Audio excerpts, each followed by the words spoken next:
Land titling act పై ప్రతిపక్షాలది తప్పుడు ప్రచారం అంటున్నారు వైసీపీ నేతలు. జిరాక్స్ కాపీలంటూ చంద్రబాబు చెబుతున్న మాయ మాటలు నమ్మొద్దని అంటున్నారు. ల్యాండ్ టైటిలింగ్ యాక్ట్ అన్నది మీదే, మీ మెడకే చుట్టుకోవాలని మీకు సంబంధించిందే. జగన్మోహన్ రెడ్డి అన్నవాడు ఇలా పేదవాళ్ళకి రిజిస్ట్రేషన్ చేసి ఇళ్ల పట్టాలుగా తయారు చేసి ఇస్తున్నాడు. ఇవాళ ఈ కాలనీలో ల్యాండ్ పట్టాలు మీకు ఇచ్చారు కదా, రిజిస్ట్రేషన్ ఖర్చు కూడా మీకు లేకుండా జగన్మోహన్ రెడ్డి గారు మీ సొదక్కుగా ఇచ్చారు.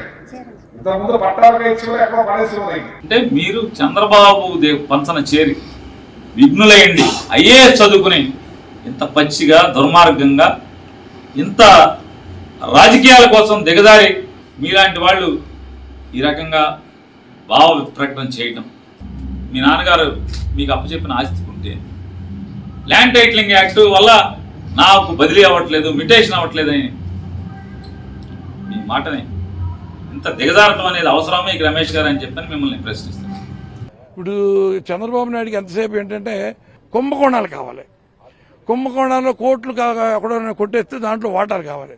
జగన్మోహన్ రెడ్డి గారు కావాలని చేస్తున్నారేమో అన్న అపోహ సృష్టిస్తే రాజకీయ లబ్ధి పొందొచ్చని ఇవాళ ఎంత దిగజారిపోయిన రాజకీయ నాయకుడు ఈ భారతదేశంలో కాదు ప్రపంచంలో కూడా ఉన్నాడు చంద్రబాబు నాయుడు లాంటి దౌర్భాగ్యుడు.